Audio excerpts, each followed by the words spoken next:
Hello, and welcome to this week's video lecture. Today's concept is one of the most important concepts of any marketing manager. You're going to use this as a marketing person for the rest of your life, and it's all about market segmentation and target marketing. Remember what I said before. Marketing is all about the customer. It's all about who are we going to do what to. This particular chapter that we're going to talk about is all about segmenting the market so that we understand the who better, so that we can have better products, better pricing strategies, better promotional strategies, as well as better distribution strategies. Once you understand the who, then the rest of the 4 P's of the marketing mix fall into place. The key thing is to understand your market, segment it, so that you can better serve each segment of the market. At the end of the video lecture, as always, there is 4 discussion questions. Please give me a page and a half or 2 pages on those discussion questions and turn them into me on Friday. Until then, I hope you have a great week, and I look forward to seeing you on Friday.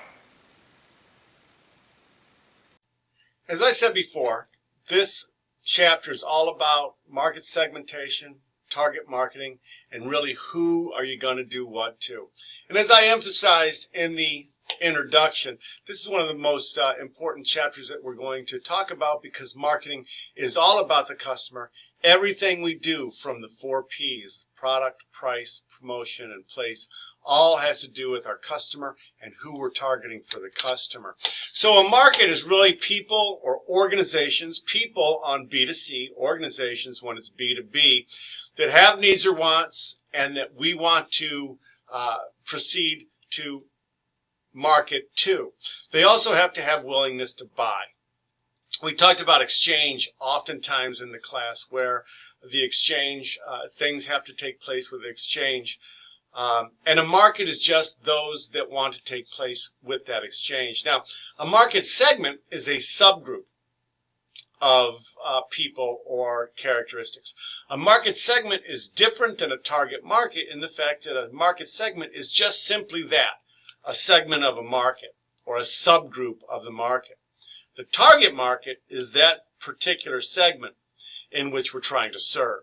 And then finally, market segmentation is really the process of dividing and slicing and dicing up the market in order to make it more meaningful, in order to serve those customers better, and in order to give those customers what they want and what they need in a more appropriate, a more efficient, and more effective manner. So, I've said this until I'm blue in the face. The importance of market segmentation is everything in marketing starts with who. So if we can segment our market and really slice up that market into those people that we want to do business, then we can target a particular product. We can target a pricing strategy. We can target a promotional strategy. We can have different sizes, stress different things within our product and promotional mix, all those types of things for that particular market. If we can segment our market, then we don't have to treat the market the same way across the world. We can deliver those goods, those services, those marketing products and promotional tools, etc., that define and is part of that market. It helps us define what the market wants precisely in order to fill that, and it also helps us to allocate resources. If we can segment our market into those that are more willing to buy and have more resources in which to buy, we can put more resources towards that market in order to make more money. Remember, the objective of any business, even if it's nonprofit, is to make money. And we as marketing people, we drive top-line revenue. We drive top-line growth. And in order to drive top-line growth, we need to understand who our customers are and what they need. In order to better understand who our customers are and what they need, what we do is we segment our market into a more clearly defined target. So, successful segmentation, number 1 is substantiality. You've got to have a market that's large enough to develop a product mix, develop a marketing mix, develop the 4 P's for. If it's not large enough, there's no really reason to do that. Number two, it's got to be identifiable and measurable. There's got to be a difference between the markets and the market segments. And the difference can be geographic, it could be demographic, it could be all types of things, size, nature, etc. But they must be identifiable. It must be accessible. We need to be able to get to that market somehow. And that means we need to be able to deliver products to that market. We need to be able to promote to that market. We need to be able to somehow get our services to that market, etc., etc. And then finally, responsive. The segment needs to be responsive to what we're trying to do. So those are the four things that really need to happen in order to have our market and our segmentation successful. So there's really six. Now I know it says five here, but there's really six. So make sure you capture this in the notes, because when I ask you on the next test, I'm going to ask you for the 6 ways of segmenting a market, not 5. The first one is geography. The second one is demographic or demography. The third one is psychographic. The fourth one is benefits. The fifth one is usage rate. And the sixth one, write it down, the sixth one is geodemographic. It's demographic split up into geography also. So it combines both geography and demographic. The books doesn't talk about geodemographic, but just about every other marketing text that I've ever dealt with, and just about every other book that I've dealt with, talk about geodemographic. It's worth mentioning here, and it's also worth saying that that is a basis for segmentation. So we start with geographic segmentation, and just like it sounds, it's segmented by regions of a country or regions of the world or what have you. Oftentimes, market size will dictate the geographic segmentation. For instance, China. China is an enormous market. India is an enormous market.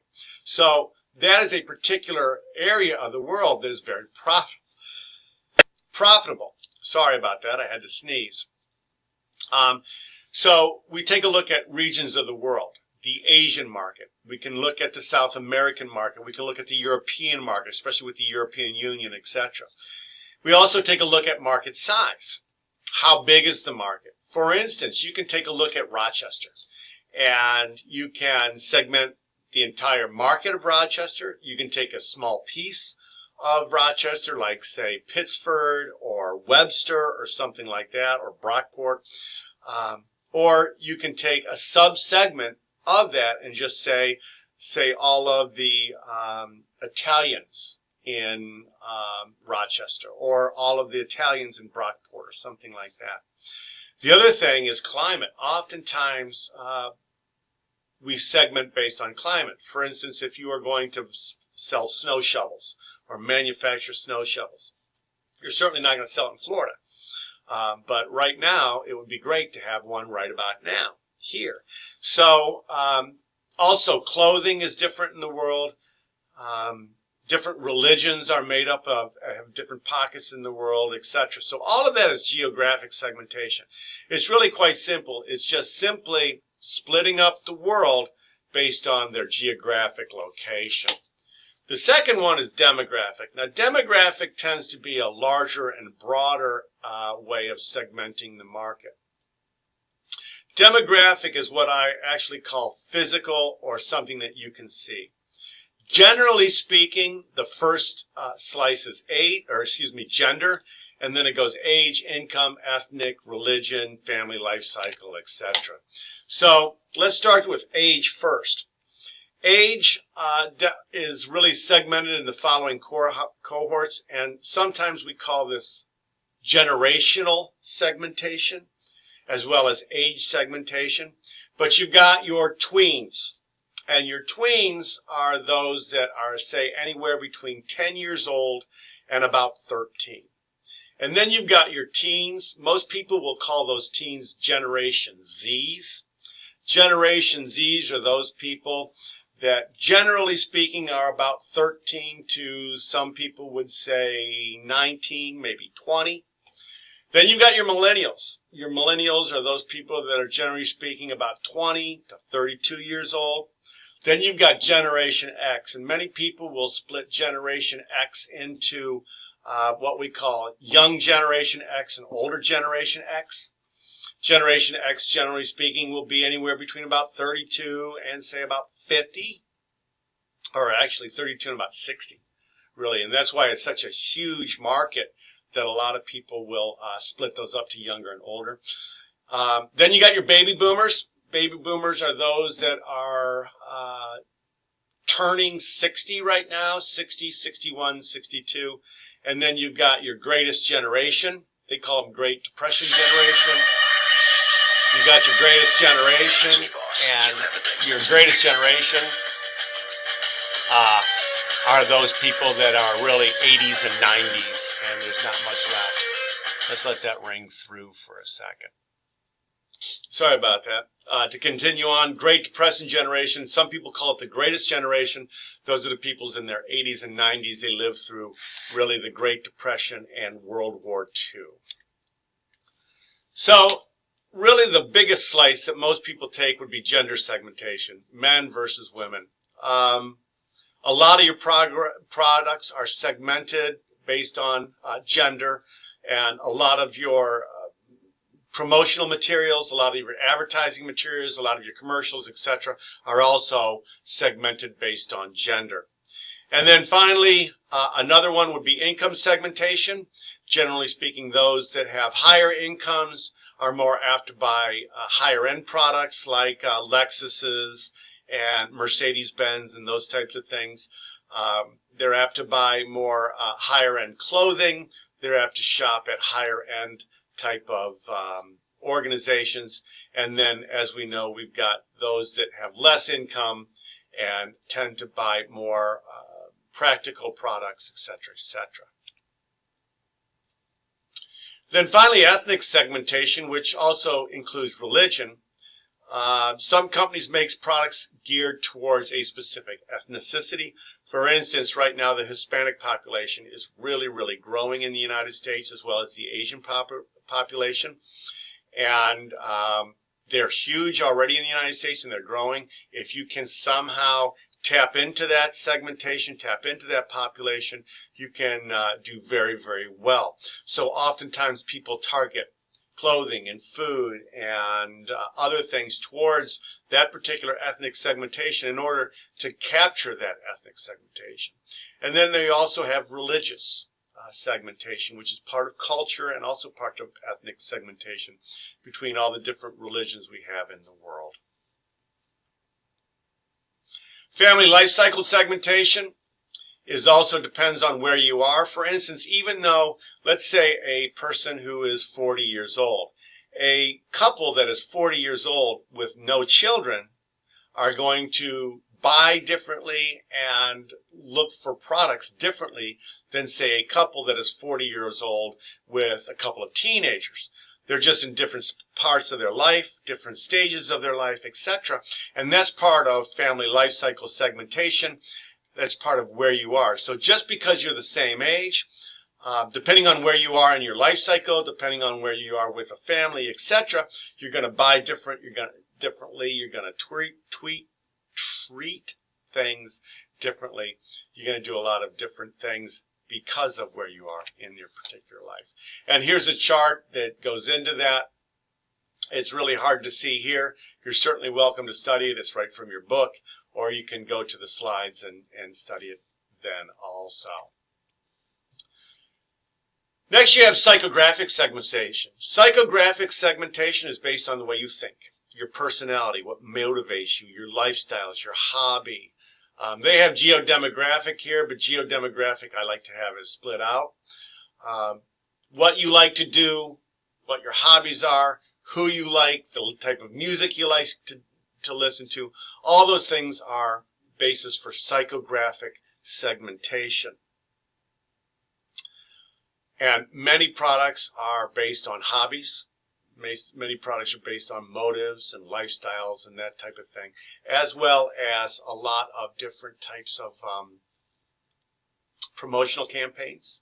I mean, look at Nike. Nike is all about a lifestyle, all about an athletic lifestyle, or a lifestyle where people are exercising and getting in shape and that type of thing. So this slide just talks about everything we talked about on the last slide with personality, motives, lifestyles, and then it also talks about geodemographics. Here's where I'd like to break out geodemographics, because geodemographic, in my opinion, and many other textbooks' opinion, is actually a basis for segmentation on its own. Geodemographics talks about geographic as well as demographic. The best way to describe this is there's a huge difference between, say, a 17-year-old female in Georgia than there is a 17-year-old female in California. They buy differently, they think differently, they're brought up differently just because of where they are in the world or in the United States. Same thing that there's a difference between, say, a Midwestern type of person, say a 25-year-old male Midwestern person, than there is a 25-year-old, say, person in Texas or a person in Atlanta. So that's your geodemographic. What it does is it takes the demographic segmentation that I just talked about, as well as the geographic segmentation that I just talked about, combines the two and breaks it out into one basis for segmentation. Then finally, the last two bases for segmentation is benefit segmentation and usage rate segmentation. Benefit segmentation is grouping customers based on what they want and their benefits. Best example of that is the insurance company. You can buy full coverage for your car. You can buy only collision. You can buy full coverage with a huge deductible, different things like that based on the benefit that you want from that insurance. Some people will take more risk and say, I just want collision because that's what's required by law, because that's the only benefit they seek. So oftentimes, products and customers are segmented based on benefits. And the final one is usage rate segmentation. The best example I can think about that is Bristol Mountain. For skiing, you can buy a all-year pass because you're going to use it all year, or you can buy just a twilight pass for Fridays and Saturdays. You can buy a weekend pass. You can buy a 6-pack of passes. Depending on how much you're going to use it, they segment their customers that way. They offer different products at different prices for their customers based on that. And then finally, the slide here talks about the 80-20 principles, also talking about the Pareto principle, which means that 20% of all customers buy 80% of the products. 20% of the customers have 80% of the problems. 20% of your products account for 80% of your revenue. So that would be what they call the 80-20 rule. When we talk about businesses, really there's ways of segmenting, but before you segment your customers, you really got to put them into categories. And there's 4 categories of business customers: producers, resellers, governments, and institutions. Producers would be just those people that manufacture goods, like a car manufacturer, or a food manufacturer, clothing manufacturers. Resellers are those that resell product, like a wholesaler or retailer or an e-retailer like Amazon. Government, just that, state, local, federal government, and then governments of the other countries around the world. And then institutions being the College at Brockport, St. John Fisher, school systems, hospitals, those types of institutions. Obviously, the largest business segmentation out there, or the largest purchaser of products out there, is the U.S. government. They are the largest purchaser by far. So based on the types of customers, you have segmentation based on company characteristics and the way they buy. First of all, company characteristics, where they're located. Oftentimes, the number one way of promoting business to business is by having sales reps or a sales force. Because you have a sales force, and the sales force has to travel from company to company, generally speaking, geographic location is the first slice that most companies take when they're segmenting on a business-to-business basis. Then you also segment by type of company, company size. If a company is large, generally speaking, you'll segment and put a sales rep to call on them. If it's a small company, you might use them with a internal or a telephone sales rep. Also, product usage. Heavy product users might have one particular segment and lower product users another one. And that's, again, the way you're going to call on them, the way you're going to promote to them, and the different products and the different volumes you're going to sell and the different pricing strategies you're going to do, etc. And then finally, the volume of purchase. And then also the buying processes. You've got satisficers and optimizers. Satisficers are business customers who place an order just to get something done. They don't really look at all the features and benefits. If it will satisfy what they need, they'll buy it. That's why they're called satisficers.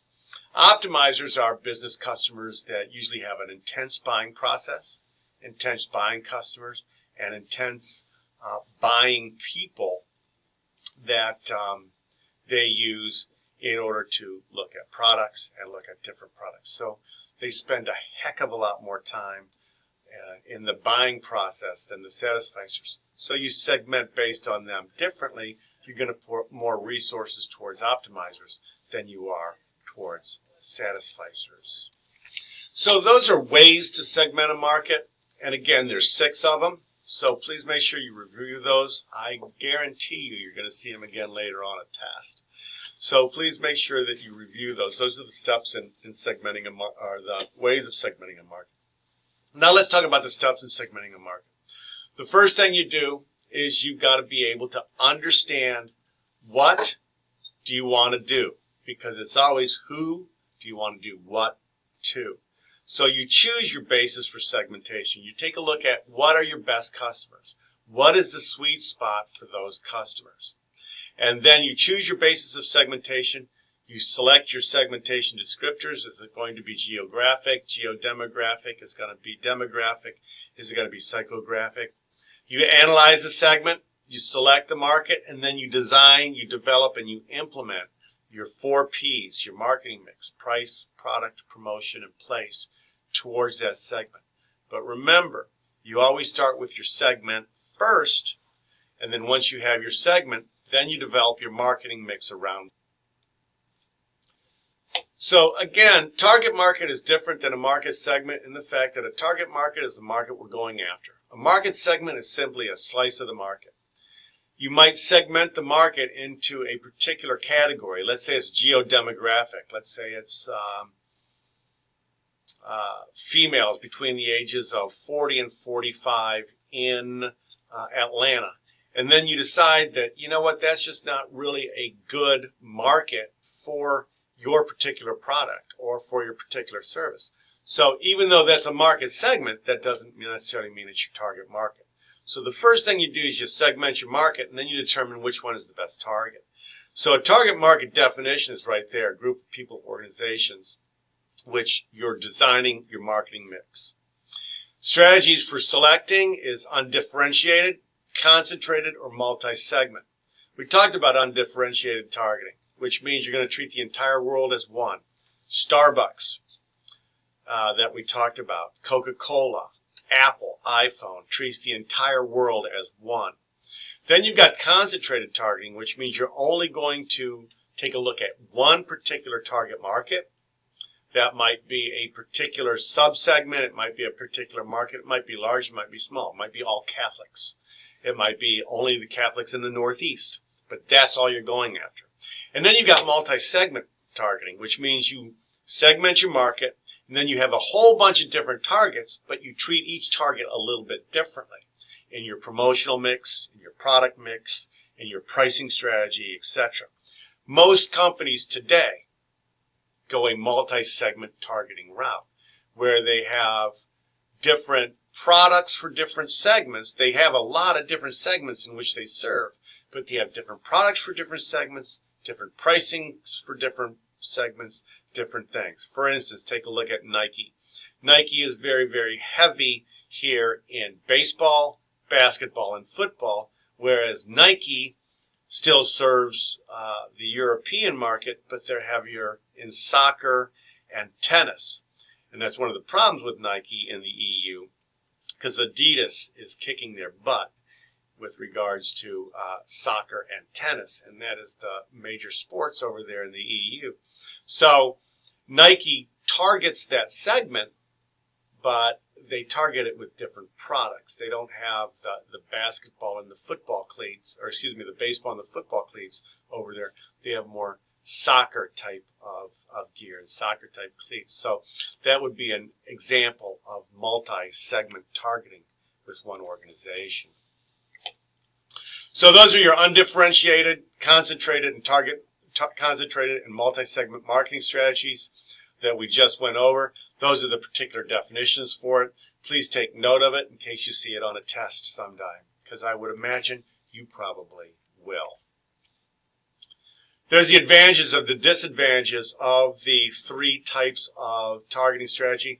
This is an excellent slide. I'm not going to read it to you because you guys can all read, but this is an excellent slide because it makes really good multiple choice questions for the test. So take a look at undifferentiated targeting, concentrated targeting, multi-segment targeting. Take a look at the advantages and the disadvantages of those, and then see, you can take a look at which one would be better.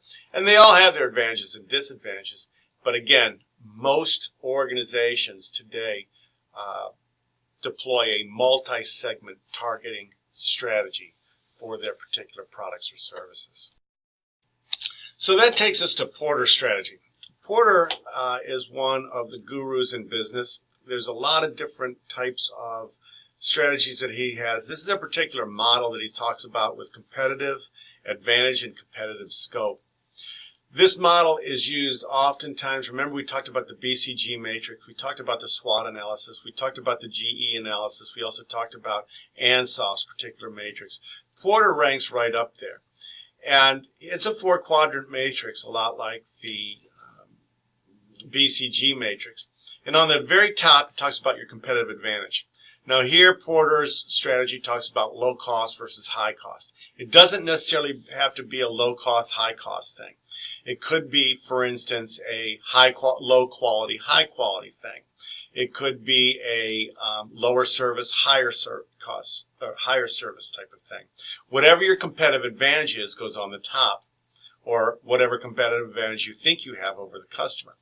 And then your competitive scope goes on the left-hand side, which is, are you very broad?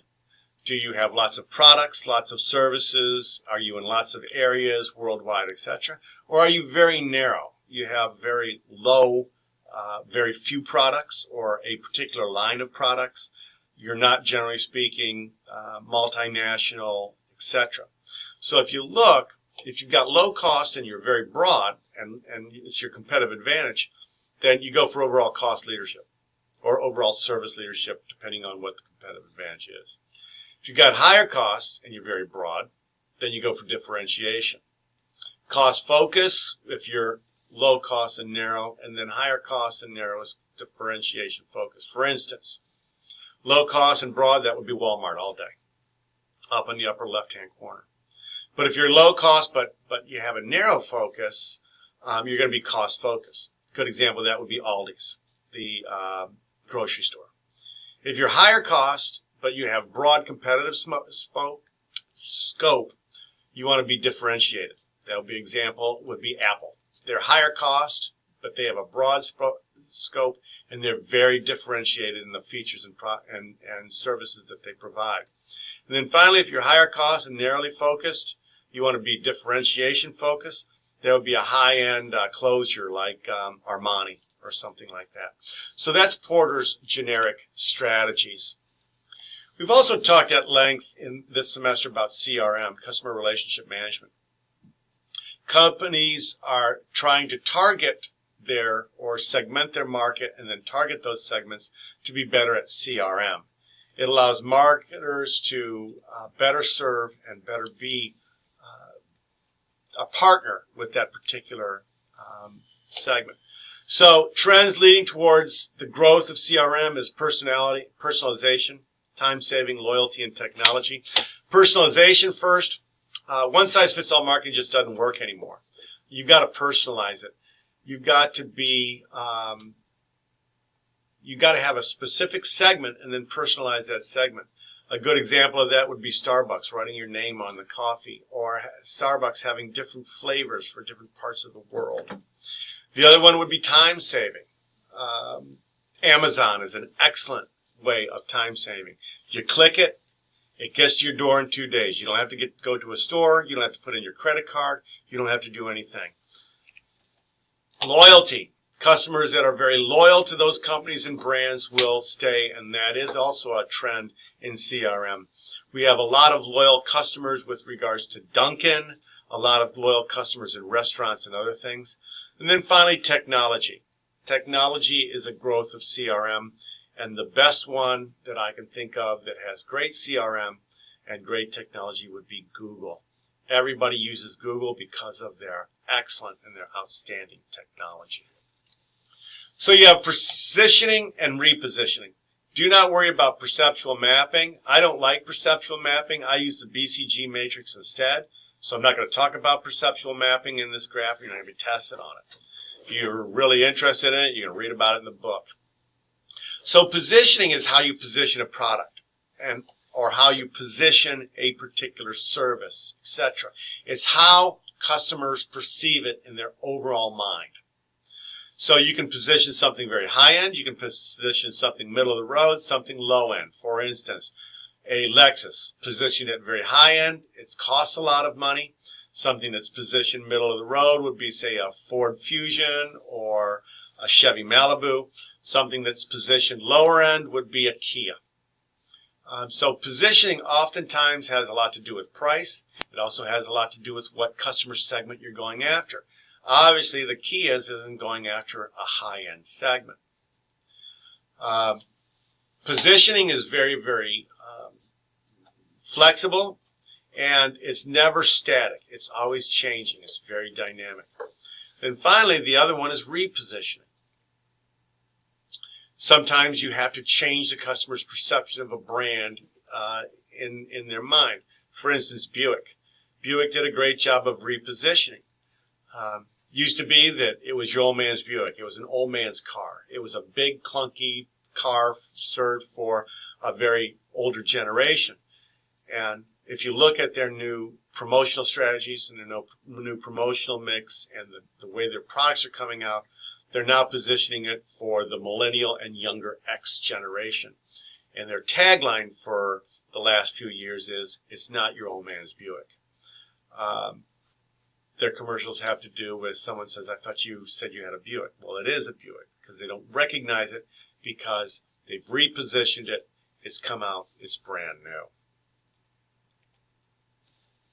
So positioning can be based on attributes, price, and quality, or use. Attribute, the features and benefits of the product. It can be positioned on price or quality. High quality versus low quality, high price versus low price. For instance, Walmart is positioned on price, whereas Macy's is positioned on quality. It can be positioned based on its use or application, what it offers, what it can do. And then finally, it can be positioned based on the focus or the personality of the user. It can be positioned on product class. And you can read the definition there. It can be positioned based on competitor, pricing just high or just lower of your competitor, having quality just higher or just lower of your competitor. For instance, if you look at Bose versus Beats, Bose is positioned a higher end versus the Beats, which is their number one competitor. They're also positioned on a higher quality than their competitor. And then finally, emotion, positioned using emotion on how the product makes people feel. Nike positions itself very well on emotion. People like the swoosh. They feel comfortable with the swoosh on their chest, and they sell a lot of workout gear based on that swoosh.